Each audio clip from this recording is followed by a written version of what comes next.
Dan and Jim back with you here on RoboZone. Time to take an in-depth look at Woodhaven. We had some upsets and some interesting strategies executed. Let's go downriver to Woodhaven, where we saw the top seed Red Alliance roll into the finals. The Lakers team 50-53, 14-81 Riveters, and Kinematic Wolves team 55-77. The second seeded Blue Alliance advanced as well, captained by Frog Force 503. Also helping them 1023 Bedford Express and 47-37 the Atomigators. In finals match 1, with 40 seconds left, team 47-37 died on the field. Red scored 3 rotors, hangs a triple in a lopsided victory. Dan and Jim now for a full Finals 2. 3,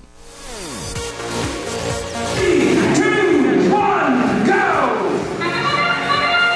And here we are at Woodhaven for Finals Match 2. Our number 1 Alliance in red won the first match, so we're going to have to see something out of the Blue Alliance. Looks like we've got a gear scored in autonomous by both of them. Frog Force shooting for blue, but shooting completely out of the field. No points on the autonomous fuel score for blue. The aim is just off there, but we do exit autonomous mode tied at 75 points apiece.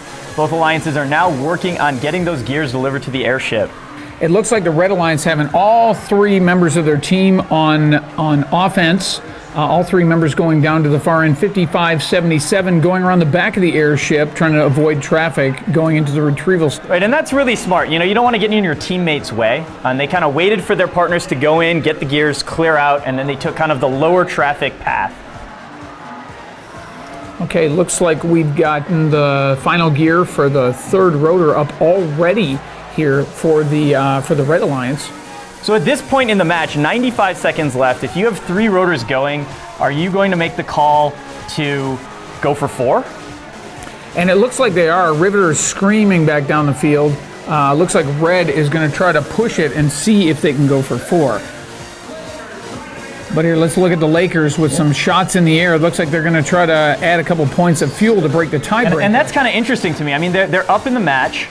They had a chance to go for 4 rotors. Their partners are still running gears, but they're taking a timeout to try to shoot some balls. So I'm not sure where they were going with that particular strategy. They do get a ball, though, and that ball obviously puts them ahead. So if they end even on rotors, they're going to have that 1-point advantage.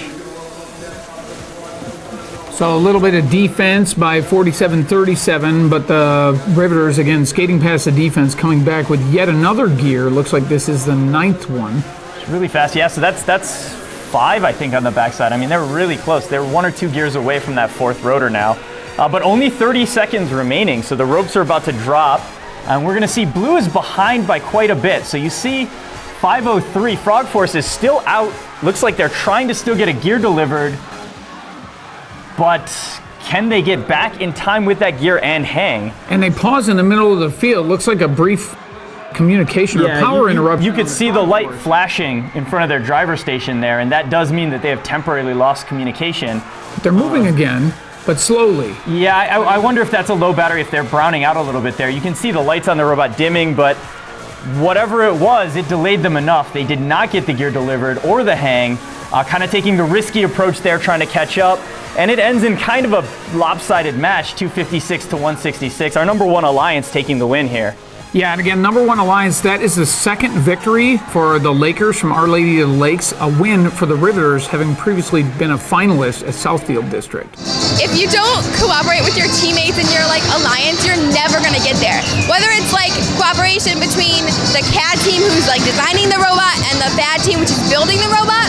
You got to play aggressive. You can't just try and drive around every bot. You got to try and go through them sometimes. You got to hit people if they're trying to put a gear on so they don't get the gear on. You got to play defensive.